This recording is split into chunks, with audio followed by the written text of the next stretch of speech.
¿Qué tal? Buenas tardes. Bueno, les voy a platicar un poco acerca de la experiencia que tuve con el trabajar con padres adoptivos. Déjame comentarles primero que nada que cuando estaba pensando experiencias profesionales que promuevan un bienestar, ¿cuál escoger? ¿Cuál fue la primera decisión que me encontraba en este momento para tratar de platicarles?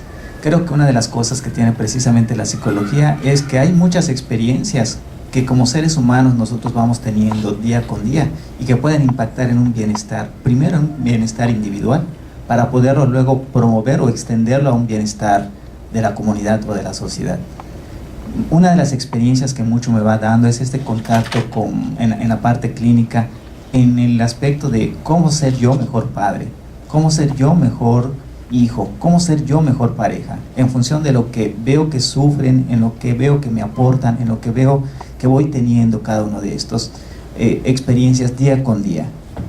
Relacionado un poco con eso, entonces dije, bueno, pero hablar así de la clínica en general, pues como que mejor abordar una problemática en particular. Y es así como entonces pienso que fue precisamente a partir de la experiencia con estos padres que toman la decisión de adoptar, de la cual podríamos reflexionar muchas cosas para hacer una mejor familia.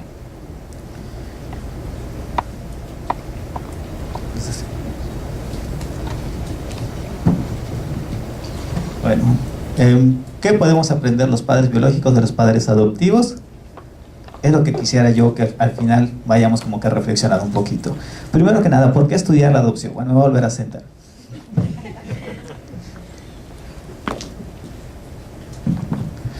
De repente cuando pensamos en la adopción, sobre todo desde el punto de vista clínico, que eso tenemos que tener mucho en cuenta, vamos encontrando que se nos presentan problemáticas y podemos tratar de tender a generalizar cuando esto no es necesariamente así.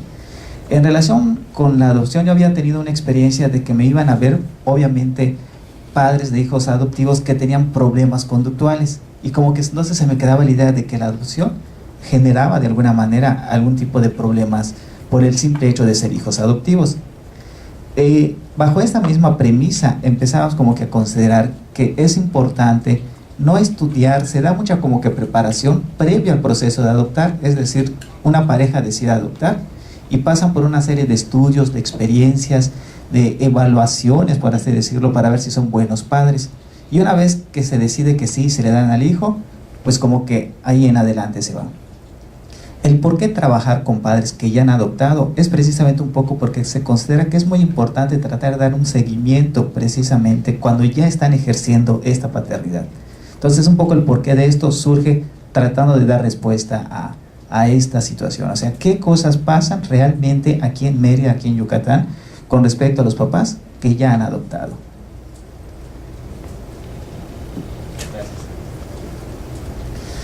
¿En qué es la adopción? No hay una definición de la adopción que vamos a tomar como punto de partida, que en términos generales es cuando nosotros, por así decirlo, voy a adoptar tal pensamiento. Cuando nosotros decimos voy a adoptar o he adoptado tal pensamiento, ¿qué es lo que sucede?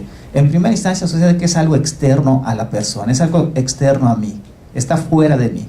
Pero hay algo de ese pensamiento que me llama la atención, hay algo de ese pensamiento, hay una motivación en mí para acercarme a ese pensamiento, y ese pensamiento lo empiezo a procesar y se va convirtiendo de alguna manera en algo mío. La palabra adopción entonces viene siendo como una situación de algo externo que se convierte en algo parte de mí. Bajo esa misma premisa podríamos decir esa definición de Utrila, que dice será que trasladar a un niño fuera de la familia para convertirlo en un miembro de la propia familia, hacer algo propio. Entonces, bajo esta concepción de la adopción, vamos a partir de lo que son los padres adoptivos. Rosenberg, diferentes autores plantean de que el proceso de la adopción pasa por diferentes procesos, como es el duelo de la infertilidad por un lado, el cómo decirle al hijo que es adoptado, en fin, hay varias cuestiones que como que hacen interesante estudiar pues de alguna manera de cerca este fenómeno. ¿Cuál fue el procedimiento que hicimos? Bueno, a través de un convenio que teníamos con la Facultad de la Psicología, con el albergue AME, que es Ayuda a la Mujer Embarazada, se hace una invitación a los padres que ya habían adoptado, de que estábamos conformando un grupo de trabajo con ellos para tratar de fortalecernos cada uno con las propias experiencias que tenían. Y así entonces de alguna manera se hace este enlace con los padres adoptivos que así lo desean, se tuvo una entrevista individual con cada pareja. y se llegó a un acuerdo de que nos íbamos a reunir durante 10 sesiones bajo el enfoque de un colaborativo, de una terapia colaborativa, durante 2 meses y medio, o sea, una vez a la semana nos íbamos a reunir. Después de esto íbamos a tener unas entrevistas finales para evaluar o valorar cuál había sido el impacto de este tipo de experiencias de trabajo. La siguiente. Después de esto, entonces nos quedamos que trabajamos con 4 familias, con 4 parejas que tenían las siguientes características. Tenían un tiempo de casado que iba de 6 a 17 años de casados, y sus hijos que habían adoptado, el más pequeño era de 8 meses a 12 años. Ese era como que el rango con los que finalmente nos quedamos. En la siguiente. ¿Qué fue de lo que se estuvo platicando, vamos a decirlo así, durante esas 10 sesiones que les comentaba? Bueno, se hablaron diferentes aspectos. Una de las cosas es que encontramos que había más semejanzas entre estos padres adoptivos y los padres biológicos que las diferencias. Por ejemplo, alguna de las cosas que les preocupaban a ellos como papás era cómo hacer la relación trabajo-familia, porque es muy difícil, por lo que se conversaba hace rato, las demandas que de repente te piden, de que ya no solamente son 8 horas de trabajo, sino que a veces son más, de que ya no solamente es uno, sino que los dos los que trabajan, sino que a veces los dos de trabajo tienen que trabajar tiempos extras. Pero esta es una situación que, si se dan cuenta, es característicos de cualquier familia, no es propiamente dicho solo por la cuestión de los padres adoptivos. ¿Cuál sería la diferencia? La diferencia está que ellos lo empiezan a procesar desde antes. Una de las cosas principales que vamos a encontrar de esta diferencia es cómo se tarda un buen tiempo entre que yo decido adoptar y que el hijo empieza a vivir conmigo. Hay más tiempo para ir como que contemplando las diferentes circunstancias que se van presentando. Una pareja, por ejemplo, decía, es que esto de estar viajando constantemente lo tengo que valorar, porque cuando tenga mi hijo no me gustaría que tanto tiempo que ya estuve deseando tener un hijo, pues solamente lo vea los fines de semana, o esté tan cansado que cuando llegue solamente juego un ratito con él y me la pase yo durmiendo. Tengo que ir pensando esto, tengo que ir pensando si hay otro trabajo, si hay unas posibilidades de que pueda rotar mi trabajo. Desde antes empiezan a buscar cuál es la relación con trabajo-familia, de tal manera que su trabajo no les robe a su familia, pero están conscientes de que a través del trabajo pueden alimentar a la familia. Entonces el chiste es cómo compaginarlo, ¿no? Otra de las cosas que es precisamente eso de la licencia de maternidad. Fíjense que una de las cosas que los papás me promovían y que les dije que le vamos a dar un seguimiento es que cuando una mujer pasa o es mamá, tiene una licencia de 3 meses para no tener que ir al trabajo. En cambio, esto hasta ahorita, al menos aquí en Yucatán, no pasa así. O sea, de repente les avisan, finalmente ya hay un niño, tales características, y en 2 días van a ir a buscarlo. Son 2 días y depende digamos, de la cuestión de su jefe, si les dan permiso para faltar o no les dan permiso para faltar, porque de alguna manera no está establecido de que haya una licencia por la maternidad con estas características.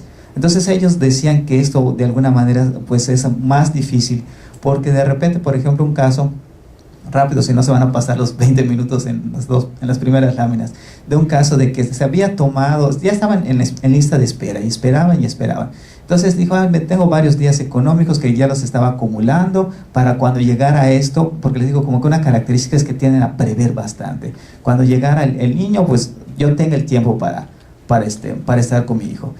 Pero dice, hay oportunidad de un viaje con su esposo, se toman todos los días, se van de viaje, regresan, a los 2 días les avisan que ya había una niña como ellos querían, entonces, pero ya no tenían los días económicos, ya se los habían pedido, y en su caso, en su trabajo le dijeron, lo siento mucho, pero pues tienes que venir a trabajar. Entonces tuvo que pedirle el favor a la abuela, en fin, una serie de acomodos. Pero esto es una característica también que pasa, o sea, ellos no tienen esa licencia de la maternidad, que de alguna manera, y que incluso en países más avanzados hay una licencia hasta para el que el padre pueda faltar, al menos un tiempo cuando ya hay un nuevo hijo dentro de la familia. Los métodos de la disciplina, esta es una característica que también salió a relucir como una preocupación de ellos, sobre todo lo que tiene que ver con esa tendencia a la sobreprotección, porque precisamente ya se lo señalan varios autores, como es un niño tan deseado, que cuando llega el niño ya no quieren que les pase nada, no quieren que se enferme. Otra de las cuestiones también es la cuestión de la genética.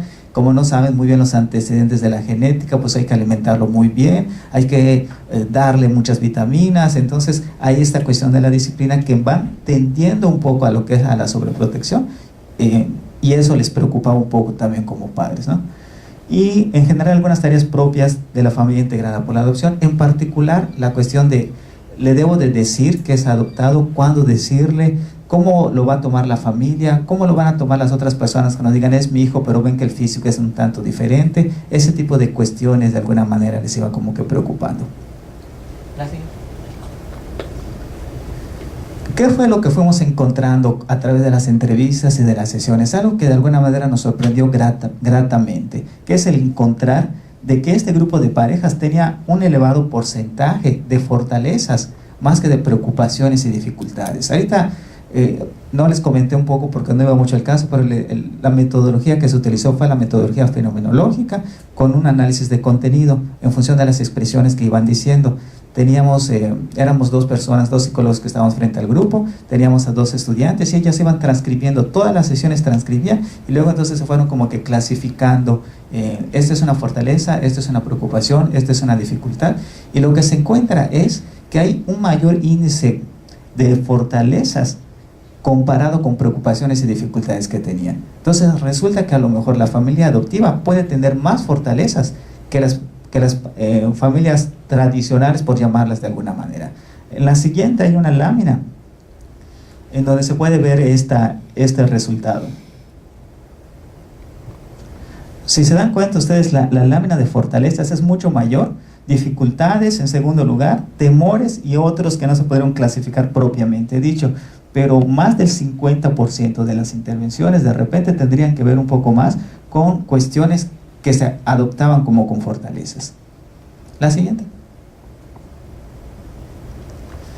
Voy a comentar muy rápido eso de las dificultades porque la parte medular es las fortalezas, de acuerdo a como les comentaba, ¿no? Algunas dificultades que ellos decían era el proceso del duelo de la infertilidad, o sea, finalmente decidir, ya vamos a adoptar, ya lo intenté. Estas parejas, me pasó comentarios como característica que tenían era que habían adoptado porque no habían podido tener hijos biológicos, porque también puede ver que teniendo hijos biológicos alguien decide adoptar, pero en particular esta pareja era porque no habían podido tener esta dificultad. Entonces era una de las que nombraron con mayor fuerza, el finalmente aceptar no voy a ser padre biológico, la poca cultura de la adopción que en general se maneja, la falta de información acerca de los trámites para adoptar, los aspectos legales en los que está inmersa la adopción, algunas de las dificultades.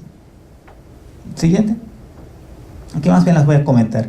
La invasión repentina del hijo adoptivo en la intimidad de los padres. Bueno, esto, por ejemplo, es una diferencia. Cuando es un embarazo normal, tarda en promedio 9 meses. Entonces, como que la familia se va preparando al respecto de aquí. Aquí, si bien es cierto, tarda más de 9 meses, pero no se sabe exactamente en qué momento va a llegar el niño. Y eso, a esa invasión repentina es a lo que hacen referencia a ellos del proceso del equilibrio. La discriminación que se hace a los niños adoptados, esto siquiera se va perdiendo más, ¿no? Pero sí también muchos de nosotros a veces en juego lo hemos escuchado, ¿no? Es que él es el adoptado de la familia o unas cosas así, como diciéndolo como una manera despectiva. La aceptación de la propia familia extensa, o sea, finalmente cómo lo van a tomar los tíos, lo van a tratar como un sobrino, los abuelos lo van a tratar como un nieto, a eso se refiere ese rubro. El tiempo que tienen los papás para estar con sus hijos y el choque de personalidades de los padres y su relación con la disciplina impartida. Esta característica es lo de la disciplina que les comentaba hace un rato. La siguiente, por favor. Con respecto a los temores y preocupaciones, la siguiente. Dale, ahí está, exactamente. El cómo y cuándo decirles acerca de esto ya no son todas las dificultades, sino lo que les preocupaba como papás. ¿Cuándo le voy a decir que es adoptado? El origen también les preocupaba, ¿no será que cuando sean grandes puedan tener algún problema genético? Las reacciones del niño ante la llegada de un nuevo hermano, precisamente también porque iba a ser un hijo que sería bajo adopción, pero podría ser un tanto diferente. El abandono que pueden sufrir por el trabajo, las estrategias de enseñanza utilizadas, qué tanto son prácticas o no son prácticas. La siguiente, por favor. Ok, y finalmente las fortalezas. Esto es lo que finalmente vamos a decir que podemos nosotros como padres pensar qué es lo que podemos aprovechar como hijos. La espiritualidad y la fe de la pareja, no siempre consideramos como familia esto como un factor de la espiritualidad. Una de las características que tenían estos 4 parejas era que tenían mucha espiritualidad. Y lo separamos un poco con respecto a lo que es la religión. La espiritualidad es un aspecto, una dimensión humana que a veces no la vemos como un recurso. Esta expectativa de que las cosas van a salir bien, de que hay una fuerza superior a mí, de que tengo fe de que esto va a salir adelante, los unió mucho como pareja. La prioridad de la familia ante todo. Finalmente, ¿qué es lo que queremos? Ellos decían, queremos tener una familia, pues vamos a adoptar. No obstante lo que nos diga, no obstante las dificultades que haya, lo más importante es que yo quiero tener una familia y la familia no la puedo concebir si solo soy yo y mi esposo o yo y mi esposa. Esta prioridad también es algo importante, o sea, este deseo de tener hijos. Esa seguridad que se sientan como padres. De hecho, ellos decían, finalmente nosotros hasta les podemos dar clases a los otros papás porque pasamos por tantas evaluaciones, por tantos exámenes. En cambio, los papás biológicos no, simplemente se embarazó, nace el hijo y ya. Nosotros, para que nos den el hijo, tenemos que demostrar que somos buenos padres. Entonces había seguridad en ellos. Los cimientos de los valores en la educación de sus propios padres, los conocimientos que les brinda su formación profesional. La siguiente. Bueno, ellos planteaban que era muy importante fomentar una nueva cultura de adopción, en el cual, por ejemplo, planteaban, se debe hablar de padres adoptivos y no hijo adoptivos. Así también hay que reconocer que los padres adoptivos se preparan mucho más de los padres biológicos, hay más compromiso porque el ser padre parte de un deseo concebido desde hace mucho tiempo. Ese fue un comentario tal cual de un padre de familia. La siguiente, por favor. Podemos ver entonces que la experiencia de la infertilidad motivó un acercamiento de las parejas. El compartir el dolor y la esperanza de formar una familia propició una mayor integración en la pareja. Asimismo, su espiritualidad y su fe alentaron este sentimiento optimista. Lejos de ver el problema de la infertilidad como un conflicto de pareja, lo que vimos es que este conflicto los unió aún más. Precisamente, y como que de alguna manera decían, si hemos superado ya estas pruebas, esta adversidad y todo este tipo de situaciones, tenemos entonces con qué enfrentar los problemas que posteriormente vamos a enfrentar como pareja y como familia. La siguiente. Por eso entonces podríamos decir que lo que podemos aprender, que era como el título original, finalmente, ¿qué es? Podemos aprender que hay una gran motivación para ejercer la paternidad. Si queremos ser buenos padres, nos debemos de motivar, debemos de desearlo, debemos de prepararnos, como cualquier cosa que nosotros queremos lograr en la vida. Queremos ser buenos psicólogos, nos preparamos, hacemos esfuerzos, así igual con respecto a los padres. Hacer una motivación previa al hecho de que cuando ya somos padres. Un mayor involucramiento en el rol del padre. Esto es también un aspecto muy interesante que en otra mesa lo expuse. El papá juega un papel muy activo. El papá, por ejemplo, lavaba la ropa del niño, educaba al niño, lo llevaba a la escuela, iba a las juntas de las escuelas, el papá, porque de repente la mamá trabajaba. O sea, el papá se involucra en un rol que, como nosotros sabemos, es andrógino, necesario para que el hijo, y no haya esa discusión de que estas son cosas de la mamá, estas son cosas de papá. No, acá había un involucramiento en ese sentido. Hay un concepto amplio de la paternidad. La paternidad no está dada por haber concebido, sino por educarlo, por lo que viene después. No es tanto el nacimiento, sino lo que viene posteriormente. La siguiente, que ya es la última, por cierto. Es importante, entonces, acá es lo que a mí me gustaría dejarlo ya como colegas, futuros colegas. Es importante fomentar esta cultura de la adopción, darles voz a estos padres que han adoptado para que vean que la adopción es algo que llena, que es pleno, que es momento de satisfacción. Valorar nuestro rol de padres. Por ejemplo, yo como padre biológico decía, caray, yo no lo había pensado así. Cuando llegaba, esas sesiones eran los martes de 8 a 10, cuando llegaba a las 10 de la noche, me gustaba entrar de repente, ver a mis hijos dormidos y ver qué padre que ver a mis hijos se parecen a mí, que yo no pasé por estas cosas. O sea, de repente hay cosas que no valoramos nosotros, ¿no? Hasta que nos pasa. Y en general yo les comparto que nuestra experiencia en la psicología nos debe confrontar para ser mejores seres humanos. Cualquier experiencia que tengamos nosotros como psicólogos nos debe de tratar de mover a que seamos mejores seres humanos. Pues muchas gracias.